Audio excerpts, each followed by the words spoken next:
Pag-uusapan naman natin ngayon si Matthew, si Bartholomew, si Philip, at si Thomas.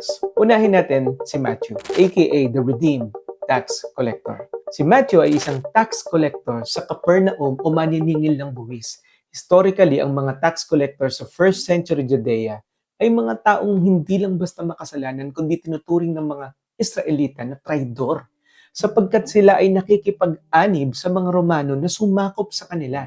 At hindi lang sila basta nakikipag-collaborate, sila ay nangungurakot ng pondo at buwis mula sa mga tao. Naniningil ng higit sa dapat nilang kunin. Hindi lang siya basta nagnanakaw.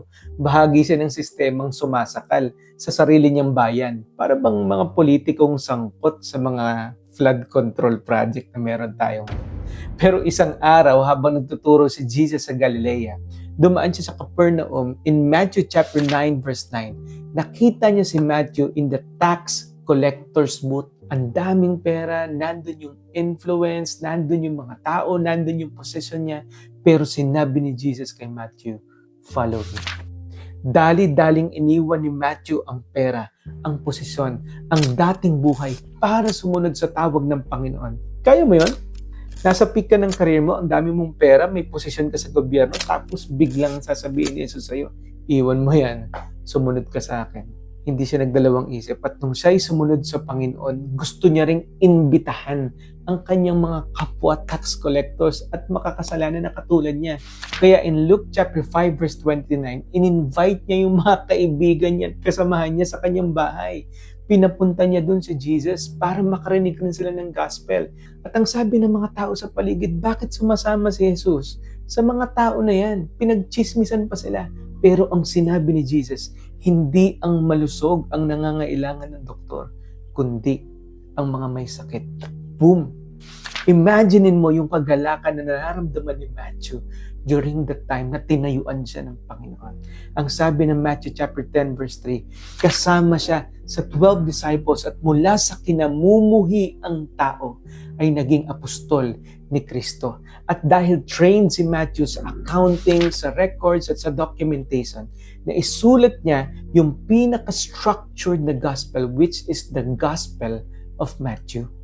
Kaya makikita ninyo, karamihan sa Old Testament prophecies ay natupad sa libro ng Matthew. Kaya siya yung unang nilagay na libro sa New Testament dahil nagsisilbi siyang bridge ng Old and New Testament. Ito na ang katuparan ng mga hula mula dito sa lumang tipan. Napaka-perfect at napakaganda ng pagkakasulat ni Matthew dito. Ipinakita niya si Jesus bilang isang hari at bilang tagapagligtas na Mesayas. Grabe no, makikita natin yung skill set ni Matthew na dati niyang ginagamit sa kasalanan at kasamaan, paunti-unti transform ng Diyos para sa paggawa ng tama at sa pag-glorify sa kanyang pangalan. Ang biyaya ng Diyos ay walang pinipili, maging yung pinakakinaaayawang tao ng panahon na yun. Siya ay binago ng Panginoon. At ayon sa tradition, si Matthew ay nagminister sa Ethiopia at siya ay namatay habang nagpipreach, pinatay sa pamamagitan ng espada. He was a fearless preacher. Number 2 ay si Philip. Si Philip, aka the logical follower. Matalino si Philip, magaling siya sa math. Kaya nga dun sa, maalala niyo yung kwento ng feeding of the 5,000. Si Philip, yung tinest ni Jesus, saan tayo bibili ng tinapay para pakainin itong mga tao na to? Siya yung tinanong nun. Tapos itong si Philip, bigla na lang nag-compute, nag-isip, tapos biglang nag-present ng sagot sa Panginoon. Lord, sabi niya, kahit magtrabaho tayo for 8 months, kahit magbayad tayo ng 200 denaries, nakapag-compute na, hindi natin kayang pakainin ang lahat ng tao na ito. Hindi sasapat yun. Makikita niyo doon na yung kanyang pagiging logical, gumana na. He was practical, pero kulang sa pananampalataya. He was looking at the money, but Jesus was looking at his faith. Si Philip ay taga Bethsaida katulad ni Peter at ni Andrew. Pero siya ay exposed sa Greek culture. Kaya nga yung pangalan niyang Philip, wikang Grego yon. Kaya nga most likely na-adapt niya yung mindset ng mga Greeks na logical at philosophical mag-isip. Ibig sabihin, posible din na bilingual itong tao nito. Marunong siya ng Aramaic, tapos marunong siya ng Greek. Nung panahon na yon, yung Greek yung kanilang universal language. In John chapter 1 verse 43, tinawag siya ni Jesus. Personal siyang tinawag ng Panginoon at sinabi ng Diyos, "Follow me." At agad siyang sumunod. No debate, no questions asked, but he followed. At ang sabi ng John chapter 1 verse 45 to 46, dinala niya pa o inaya niya pa yung kanyang kaibigan na si Nathaniel na sumama sa kanya. At ang sabi niya sa kaibigan niya, "We have found the Messiah." At kahit nagdududa si Nathaniel, yung kanyang kaibigan, pinilit pa rin niya, inanyayahan pa rin niya, sinabi niya sa kanyang kaibigan, "Come and see." Makikita mo pag sumama ka sa akin kung sino yung Messiah. Grabe, very bold siya nung mga oras na yon. But in John chapter 14, verse 8 to 11, nagkaroon siya ng conversation with Jesus. Sabi niya, "Panginoon, ipakita mo po sa amin ng Ama at sapat na po sa amin yun." Marahil nasabi yun ni Philip kasi lumaki siya sa isang Greek culture at alam natin yung mga Greek gods and goddesses, lagi silang may mga images. Kaya marahil ito yung lumabas sa kanyang bibig. Pero ang sabi ni Jesus sa kanya, "Matagal na akong kasama ninyo. Hindi nyo pa rin ba ako nakikilala, Philip? Ang nakakakita sa akin ay nakakakita sa Ama. Hindi ka ba naniniwala na ako ay nasa Ama at ang Ama ay nasa akin?" The logical thinker. Pinakita ng Panginoon sa kanya. Ang lohikal na pag-iisip ni Philip ang naging daan para mas lumalim ang kanyang pananampalataya. Grabe, no? Ayon sa tradition, si Philip ay ipinako sa krus ng pabaligtan, itinali sa isang haligi, pinagbabato hanggang siya ay mamatay. Namartir siya ng mga tao dahil nagpipreach siya na huwag sumamba ang mga tao na ito sa mga Diyos-Diyosan. From being a Greek logical thinker to a solid logical follower of Christ. Pangatlo ay si Bartholomew, o kilala din natin bilang Nathaniel, the honest heart. Binansagan siya ni Jesus bilang isang Israelita na walang daya, tapat na tao at hindi manloloko. Mahilig din itong si Bartholomew na mag-aral ng law at scriptures. Mahilig siya mag-aral ng Torah. In fact, nung natagpuan siya ni Jesus in John chapter 1 verse 45 to 49, he was under a fig tree, nasa ilalim ng puno ng igos. Sa Jewish culture, ang fig tree ang favorite spot nila para mag-meditate at mag-aral ng law o ng Torah. Kaya nga nung inaya siya ni Philip, siya din kasi si Nathaniel, si Bartholomew, sa John chapter 1 verse 45 to 49, nasumpungan ni Felipe si Nathaniel, ang entrada agad ni Philip sa kanya. Nasumpungan namin siya na patungkol sa kanya ang isinulat ni Moises sa kautusan at isinulat din ng mga propeta. Yun agad yung entrance ito ni Philip kasi nga alam niya mahihilig mag-aral, gustong-gustong mag-aral nitong taong to.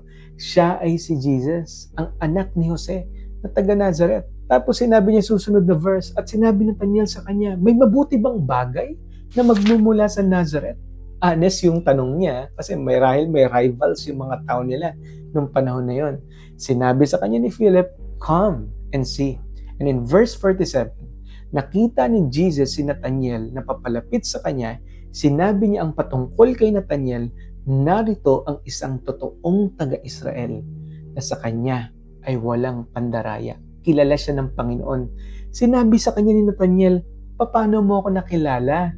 Sumagot si Jesus at sinabi sa kanya, "Bago ka patawagin ni Felipe, ay nakita kita nang ikaw ay nasa ilalim ng puno ng igos." Yun yung time na merong private meditation siya sa Diyos. Na para bang sinasabi ni Jesus sa kanya, "Nathaniel, I saw your private moment with God." Na-realize ni Nathaniel na para bang kitang-kita siya ng Diyos nung moment na yon. And suddenly, naging buhay ang Torah, naging buhay ang salita ng Diyos sa harapan niya. At ang lahat ng pinag-aaralan niya, nakita niya ang katuparan sapagkat ang salita ay nagkatawang tao. Ang pusong tapat ay mabilis makakilala ng katotohanan.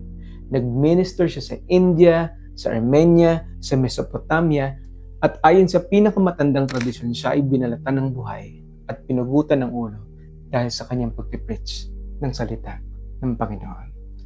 Pang-apat ay si Thomas, the courageous doubter.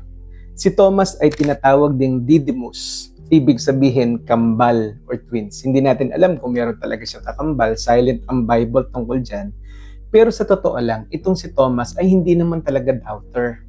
Siya ay sobrang tapang and courageous. Grabe nga yung mga statements niya. In John chapter 11 verse 16, sabi niya, "Let us die with Him." Mamatay tayong kasama ni Kristo. Kahit delikado, handa siyang sumama kay Jesus hanggang kamatayan. Sa John chapter 14 verse 5, bago sabihin ni Jesus yung famous verse na ako ang daan ng katotohanan at ang buhay, sinabi niya, "Lord, hindi namin alam kung saan ang daan." Honest siya. Bold siya sa kanyang mga statements. Sinasabi niya kay Jesus ito ng totoo. Tinawag siyang doubting Thomas ng marami dahil na-highlight sa kanya yung nangyari in John chapter 20 verse 24 to 29. Nung si Jesus ay na-crucify tapos siya ay nag-resurrect, sabi ng Bible, "Now Thomas, one of the 12, was not with the disciples when Jesus came. So other disciples told him, 'We have seen the Lord.' But he said to them, 'Unless I see the nail mark in his hands, and put my finger where the nails were, and put my hands into his side, I will not believe.'" Verse 26, a week later, nagpakita si Jesus sa kanya at sinabing, "Stop doubting and believe." And Thomas said to him in verse 28, "My Lord and my God." Ang duda niya ay hindi pagtanggi, kundi paghahanap ng katotohanan. And he declared the most bold statement, "Panginoon ko at Diyos ko." Bumalik ang kanyang tapang sa paglilingkod. At ayon sa mga tradisyon, si Thomas ay sinibat habang nananalangin, pinatay siya dahil sa kanyang pangangaral kay Kristo sa mga Hindu at pagan communities. Mula sa doubt na naramdaman niya, nung nakita niyang muling nabuhay si Jesus, ang tapang ay sumagana sa kanyang buhay. The courageous doubter. Ikaw na nakikinig ngayon, kung ikaw ay merong masamang nakaraan na katulad ni Matthew, o merong kang mga tanong sa Diyos na katulad ni Bartholomew o Nathaniel, o siguro ikaw si Philip na logical mag-isip, naghahanap ka ng sagot sa mga bagay-bagay.